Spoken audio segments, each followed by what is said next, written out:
നീ ഒരു ദരിദ്രനാണോ? അങ്ങനെയെങ്കിൽ നീ കർത്താവായ യേശുക്രിസ്തുവിനെ നാഥൻ രക്ഷകനുമായി സ്വീകരിക്കുക. ആ കർത്താവായ യേശുക്രിസ്തുവിൽ നീ വിശ്വസിക്കുക, നീ സമ്പന്നനാവും. നോട്ടുകെട്ടുകൊണ്ട് സമ്പന്നനാകുമെന്ന് നീ തെറ്റിദ്ധരിക്കരുത് കേട്ടോ. നോട്ടുകെട്ടുകൊണ്ട് സമ്പന്നനാകുമെന്ന് നീ ഒരിക്കലും തെറ്റിദ്ധരിക്കരുത്. ഞാനിവിടെ പറഞ്ഞത് ആത്മീയ സമ്പത്താണ്. നിന്റെ ആത്മാവിൽ നീ സമ്പന്നനാകുമെന്നാണ് ഞാൻ ഉദ്ദേശിച്ചത്. സാമ്പത്തിക ഉന്നമനത്തിന് വേണ്ടി നിരന്തരം യേശുവിന്റെ സന്നിധിയിൽ പ്രാർത്ഥിക്കുന്ന നിരവധി വ്യക്തികളുണ്ട്. അവരിൽ നല്ലൊരു ശതമാനവും ഇപ്പോഴും ദാരിദ്ര്യത്തിൽ തന്നെ തുടരുകയാണ്. കാരണം പ്രവൃത്തിക്കൊത്ത് പ്രതിഫലം നൽകുന്നവനാവിടുന്നു.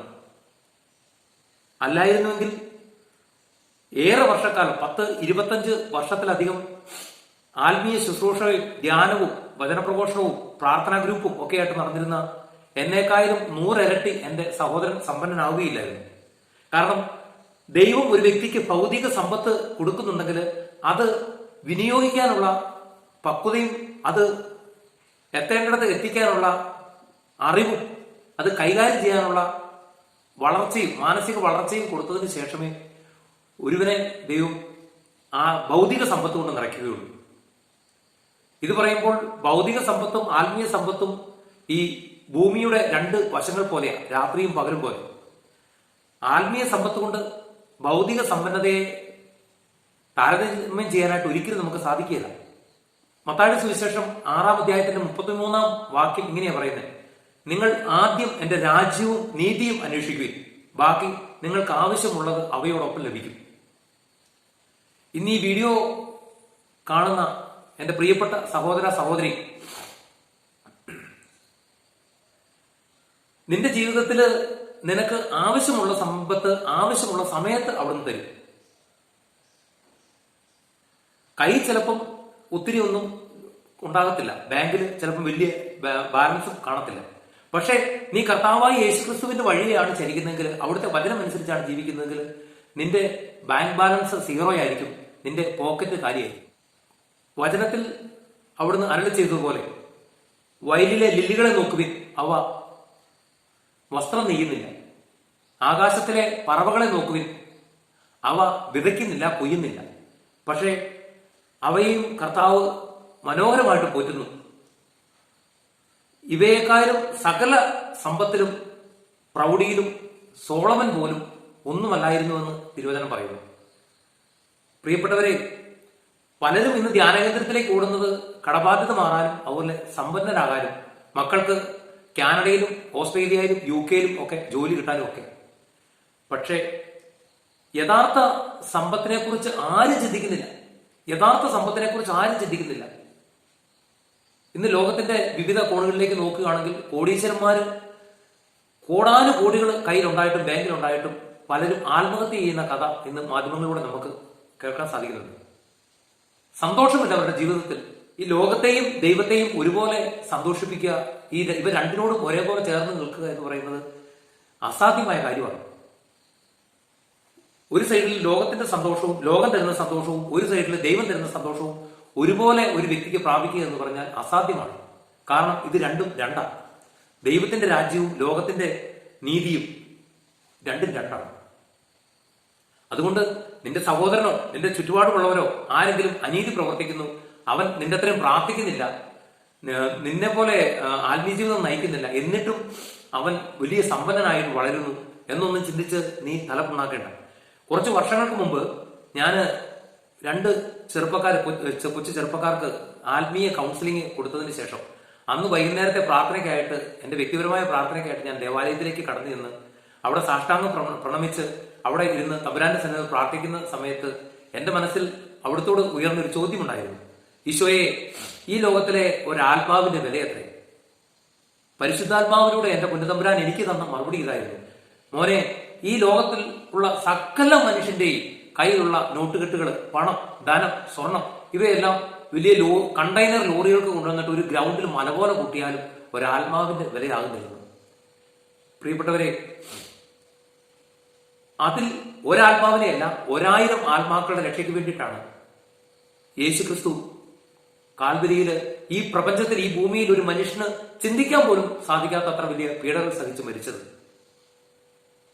അതുകൊണ്ട് ആ വില കൊടുത്ത് വാങ്ങപ്പെട്ടവനാണ് നീ എന്നുള്ള ആ ബോധ്യം എപ്പോഴും നിനക്ക് ഉണ്ടായിരിക്കണം. അപ്പോൾ നീ ചോദിക്കേണ്ടത്, നീ പ്രാർത്ഥിക്കേണ്ടത്, തമ്പുരാനെ നിന്റെ കൃപകളാൽ എന്നെ നിറയ്ക്കണേ, നിന്റെ തിരുവിഷ്ടം നിറവേറ്റാൻ എന്നെ പ്രാപ്തനാക്കണേ, ഇതായിരിക്കണം.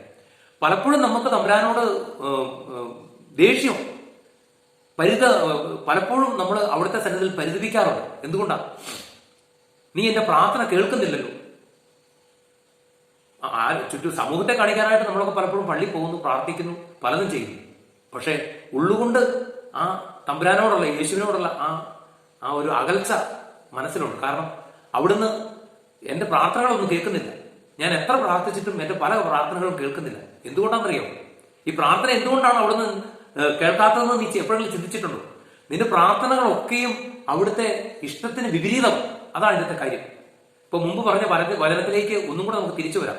മത്തായിയുടെ സുവിശേഷം 6-ാം അധ്യായത്തിന്റെ 33-ാം വാക്യം, ആദ്യം നിങ്ങൾ എന്റെ രാജ്യവും നീതിയും അന്വേഷിക്കുകയും അവയോടൊപ്പം നിങ്ങൾക്ക് ആവശ്യമുള്ളത് ലഭിക്കും. എന്താ ആവശ്യമുള്ളത്? എന്റെ സഹോദരൻ 2500 സ്ക്വയർ ഫീറ്റിന്റെ വീടിന്റെ എസ്റ്റിമേറ്റ് പ്ലാൻ, പിന്നെ എഞ്ചിനീയറുടെ അടുത്ത് നിന്ന് ഡിജിറ്റൽ പ്ലാൻ വരച്ച് വളരെ മനോഹരമായ ആ ചിത്രം കൊണ്ടുവന്നപ്പോൾ എന്റെ ഭാര്യ അത് മേടിച്ചോണ്ട് പോകുന്നു. ഞങ്ങൾ വേറെ താമസിക്കുക, തറവാട്ടിൽ നിന്ന് വേറെ മാറി താമസിക്കുക. ഈ പ്ലാൻ കണ്ടപ്പോൾ എന്റെ മനസ്സിൽ, എന്റെ ഉള്ളിൽ വിങ്ങുന്നുണ്ട്. അവള് പറയാ, ചേട്ടായി, അവൻ റോഡരികിൽ അത്രയും വലിയൊരു വീട് വെച്ച് കിടക്കുമ്പോൾ നമ്മള് ഈ 4-7 കോൽക്കണക്കാണ് ആദ്യം കാലത്ത് പഞ്ചായത്തുകാർ കൊടുത്തോണ്ടിരുന്നത്, പാവപ്പെട്ടവർക്ക് കൊടുത്തോണ്ടിരുന്ന വീട്, എന്റെ വെല്ലുമ്മയ്ക്ക് കൊടുത്തിരുന്ന വീടാ. ആ വീട്ടിൽ വെല്ലുമ്മയുടെ മരണശേഷം ഞങ്ങൾ താമസിക്കുമ്പോൾ സിമെന്റ് കട്ട കൊണ്ട് ഉണ്ടാക്കി ഓടുമേഞ്ഞ ഒരു വീട്. ആ വീട്ടിൽ ഞങ്ങൾ താമസിക്കുമ്പോൾ അതിനാകെ ഉള്ളത് കൊച്ചു 3 മുറിയാണ്. അതിലൊന്ന് അടുക്കളയാണ്. അപ്പൊ നിങ്ങൾക്ക് മനസ്സിലായല്ലോ, കിടപ്പുമുറി ഒന്ന് അടുക്കത്തെ ഹാളൊന്ന്, അടുക്കള ഒന്ന്. ഈ വീട്ടിൽ നമ്മൾ ഇനിയും താമസിക്കുമ്പോൾ നാട്ടുകാർ നമ്മളെ നോക്കി ചിരിക്കുകയായിരുന്നു. ഞാൻ പറഞ്ഞെടി, നമുക്ക് ഈശോ തരും. പലപ്പോഴും എന്റെ അനിയൻ പറഞ്ഞിട്ടുണ്ട്, അവന്റെ ബിസിനസ്സിൽ കൂടെ പങ്കാളിയാകാനും അവൻ ചെയ്യുന്ന ബിസിനസിന്റെ കൂടെ കൂടാനും. പ്രാർത്ഥിച്ചു ചോദിച്ചപ്പോഴൊക്കെ ഈശോ പറഞ്ഞു വേണ്ട, ചെയ്യണ്ട. പക്ഷേ പിന്നീട് കുറെ വർഷങ്ങൾ കഴിഞ്ഞപ്പോൾ ആ ഈശോ തന്നെ പറഞ്ഞു നീ അവന്റെ ബിസിനസിന്റെ കൂടെ കൂടാൻ. ഏതാനും വർഷങ്ങൾ ബിസിനസ് ചെയ്തു. അവിടുത്തെ തിരിഹിതം പോലെ ഒരു കൊച്ചു ഭവനം. ഞാൻ പലപ്പോഴും പ്ലാൻ വരച്ച് പ്രാർത്ഥിക്കുമ്പോഴൊക്കെ ഞാൻ ആ ഭവനത്തില് ഒരു പ്രാർത്ഥനാമുറി പ്ലാൻ ചെയ്തിരുന്നു, വരച്ചിരുന്നു. അതുപോലെ തന്നെ വലിയ വലുപ്പമൊന്നുമില്ല, ഒരു 1160 സ്ക്വയർ ഫീറ്റില് ഒരു കാർ പോർച്ചും ഒക്കെ ഉൾപ്പെടെ ഒരു ഭവനം തന്ന് അവിടെ ഞങ്ങളെ അനുഗ്രഹിച്ചു. എന്റെ മോള് പിന്നെ ഡിഗ്രിക്ക് പഠിക്കാനായിട്ട് മംഗലാപുരത്ത് അഡ്മിഷൻ എടുത്തു. അടുത്ത ഗ്രാമീണ ബാങ്കിൽ ലോണിന് അപ്ലൈ ചെയ്തു. 1 വർഷക്കാലം ലോൺ സ്റ്റാറ്റസ്, അതായത് സാമ്പത്തിക നിലവാരം വളരെ അച്ചടക്കമുള്ള എനിക്ക് ഞങ്ങളെ 1 വർഷക്കാലം നടത്തി ലോൺ തന്നില്ല. പക്ഷേ അന്ന് ഞാൻ ചെയ്തുകൊണ്ടിരുന്ന എന്റെ ബിസിനസിനെ കർത്താവ് വളരെ സമൃദ്ധമായിട്ട് അനുഗ്രഹിച്ചു. കൂട്ടത്തിൽ കുടുംബത്തിൽ നിന്നും സഹോദരങ്ങളിൽ നിന്നൊക്കെ അത്യാവശ്യം സാമ്പത്തിക സഹായം കിട്ടി. 1 പൈസ പോലും ലോൺ എടുക്കാതെ എന്റെ മോളുടെ വിദ്യാഭ്യാസം 5.5 ലക്ഷം രൂപ ചെലവാക്കി അവള് മനോഹരമായിട്ട് യാതൊരു ബുദ്ധിമുട്ടും ഇല്ലാതെ കോഴ്സ് കഴിഞ്ഞ് പുറത്തിറങ്ങി. ഇന്ന് എന്റെ ബിസിനസ് ഡൗൺ ആണ്. ഇന്ന് എന്റേത് മാത്രമല്ല, എല്ലാവരുടെയും ബിസിനസ് ഡൗൺ ആണ്. പക്ഷെ വലിയൊരു ഭാരം കർത്താവ് ഏറ്റെടുത്ത് അത് വളരെ ഭംഗിയായിട്ട് നയിച്ചു. പ്രിയപ്പെട്ട സഹോദര, വിശുദ്ധ പൗലോസ്ലീഹ ഫിലിപ്പിയർക്ക് എഴുതിയ ലേഖനം 4:19 അവിടെ ഇങ്ങനെ പറയുകയാണ്, ദൈവം തന്റെ മഹത്വത്തിന്റെ സമ്പന്നതയിൽ നിന്ന് കർത്താവായ യേശുക്രിസ്തു വഴി എനിക്ക് ആവശ്യമുള്ളത് നൽകും. ദൈവം തന്റെ മഹത്വത്തിന്റെ സമ്പന്നതയിൽ നിന്ന് കർത്താവായ യേശുക്രിസ്തു വഴി എനിക്ക് ആവശ്യമുള്ളത് നൽകും. എന്താ? നോട്ടുകെട്ടുകളാണ്. ആവശ്യമുള്ള നോട്ടുകെട്ടുകൾ തരുന്നതാണ്. ആദ്യം തരുന്നത് മറ്റുള്ളവരെ സ്നേഹിക്കാനുള്ള ആ സ്നേഹത്തിന്റെ സമ്പത്താണ്. പിന്നെ വേദനിപ്പിച്ചതിനോട് ക്ഷമിക്കാനുള്ള ക്ഷമയുടെ സമ്പത്താണ്.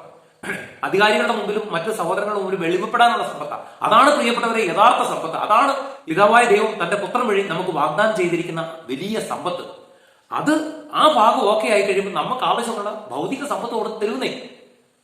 അതുകൊണ്ട് കൃപാസനത്തിലേക്കും അങ്ങനെയുള്ള ശുശ്രൂഷ കേന്ദ്രങ്ങളിലേക്ക് കടബാധ്യത മാറാനും അതുപോലെ സമ്പത്ത് കൊണ്ട് നിറയാനും മക്കൾ വിദേശത്ത് ജോലി നേടാനും ഒക്കെ ആയിട്ട് ഓടി നടക്കുന്ന എന്റെ പൊന്നു സഹോദരങ്ങളെ, നിങ്ങൾ ആദ്യം ഒന്ന് തിരിച്ചറിയേണ്ടത്, ദൈവം നിന്നെ നിറയ്ക്കാൻ ആഗ്രഹിക്കുന്ന യഥാർത്ഥ സമ്പത്ത് എന്ന് പറയുന്നത് ആത്മീയ സമ്പത്താണ്. പരിശുദ്ധാത്മാവിന്റെ 9 ഫലങ്ങൾ, 7 ദാനങ്ങൾ, അതോടൊപ്പം 7 വരങ്ങൾ. ഇതാണ് നിന്നിൽ നിക്ഷേപിക്കാനായിട്ട് അവിടുന്ന് ആഗ്രഹിക്കുന്ന യഥാർത്ഥ സമ്പത്ത്. അതുകൊണ്ട് ഇനിയെങ്കിലും നീ സമ്പത്തിന്റെ പിന്നാലെയുള്ള നിന്റെ ഓട്ടം നിർത്ത്. അത് വെറും വിഡ്ഢിത്തരമാണ്. അത് നിന്നെ കൂടുതൽ നാശത്തിലേക്കും കെണിയിലേക്കും എത്തിക്കുള്ളൂ. ഇനി ഞായറാഴ്ച ഈ പ്രഭാതത്തില്, ഇന്നത്തെ ദിവസത്തില് നിന്റെ ജീവിതത്തിലേക്ക് ഈ ഒരു വലിയ ബോധ്യം കർത്താവ് നിറയ്ക്കട്ടെ. ഈശോ ഭൗതിക സമ്പത്ത് കൊണ്ടും അതിൽ ഉപരിയായിട്ട് ആത്മീയ സമ്പത്ത് കൊണ്ടും നിങ്ങളുടെ ആത്മാവിനെയും മനസ്സിനെയും നിങ്ങളുടെ ഹൃദയത്തെയും നിറയ്ക്കട്ടെ എന്ന് ഞാൻ പ്രാർത്ഥിക്കുന്നു. ഈ വീഡിയോ കണ്ടുകൊണ്ടിരിക്കുന്ന എല്ലാ പ്രിയപ്പെട്ട മക്കളിലേക്കും ദൈവാനുഗ്രഹം കടന്നു വരട്ടെ എന്ന് ഞാൻ പ്രാർത്ഥിക്കുന്നു.